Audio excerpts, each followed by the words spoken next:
Welcome to this edition of Keeping Your Kids. Today's subject is keeping your kids well rested. One of the big debates that's going on right now in schools across Northern Virginia and in households across Northern Virginia is the change to school start times. Talk a little bit about how that affects a child, whether it's an early start or a later start. Well, one of the biggest problems that we see in adolescents is that they get insufficient sleep. And early school start times for teenagers contributes to that significantly. And of course, insufficient sleep leads to behavior and mood problems, difficulty with focus in school. And so by starting school later, it has been shown that children, adolescents, go to bed at about the same time, but they get up to an hour more sleep per night. When we have children who are chronically sleep deprived, as we do in such a widespread way, that hour per night adds up and makes a significant difference in how children feel. And I think one argument that a lot of people use is that if we have a later school start time, kids will just go to bed later, but that's not actually the case in general. They do end up getting about an hour more sleep, and it has very big consequences. In school districts where they have done that, they've found increases in graduation rates, in grades, in school attendance, and decrease in tardies. That's pretty amazing. It that really just is. That hour Really difference is. a night can really make a difference in, I mean, even graduation. That's pretty amazing. Yeah. From toddlers to school-age children to older children, what is a normal cycle of sleep? Well, that's a really good question, and a lot of people think that children need a lot less sleep than they really do need. The usual infant needs 12 to 14 hours of sleep, and toddlers still need in that range. By the time you get to be 5 years of age, most children are still needing 11 to 12 hours of sleep a night, not 8 hours like so many people think. By the time you get to be 10 years of age, you need 9.5 to 10 hours of sleep a night. And one of the biggest things that people don't realize is that adolescents need just as much or more sleep than that. The average adolescent, the average 18-year-old, needs about 9.25 hours of sleep a night to be well rested. The average 18-year-old only gets about 7.25 hours of sleep per night in this country. So can you cure a sleep disorder?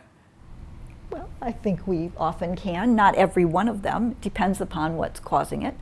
We certainly can improve most of them, and that's one of the fun things of what we do, is that we see families, and not only do we fix the children sometimes, and oftentimes we also help the family a lot. The parents are so relieved, and the siblings. Exactly. Right. So before we get into a little bit more about the sleep studies and things like that, do you have some tips for parents who are kind of just in that early phase, and there may be some things that they can do to get their young one back into a better sleeping pattern, or how to set that up early so that they have success? I think there are some simple, straightforward things to start with. And the first one is having a consistent sleep schedule, make sure they're getting enough sleep and that they have the opportunity to sleep enough, and also having a bedtime routine. So the importance of a bedtime routine can't be underestimated, and it should be short, 15 to 20 minutes, and have all positive things. So things that the child likes, a book, a song, things like that, and all be leading towards the bedroom. So you don't want to do upstairs bath, downstairs snack, upstairs book, downstairs kisses goodnight, and then putting them in bed and giving them a kiss goodnight. So a bedtime routine is very important. Great. Also, remember that children would much rather be awake than be asleep. So don't expect your child to choose to go to sleep. You just have to tough love, I guess, right? That's right. Tell me a little bit briefly about what exactly a sleep study involves.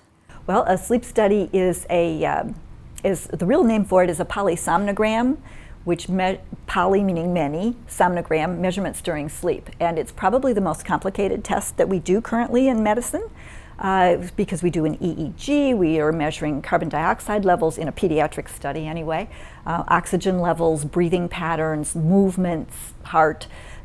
So we're looking at all of those things. So it is a rather strange study. There is nothing that hurts, but children have many wires stuck all over them, especially on their heads and faces.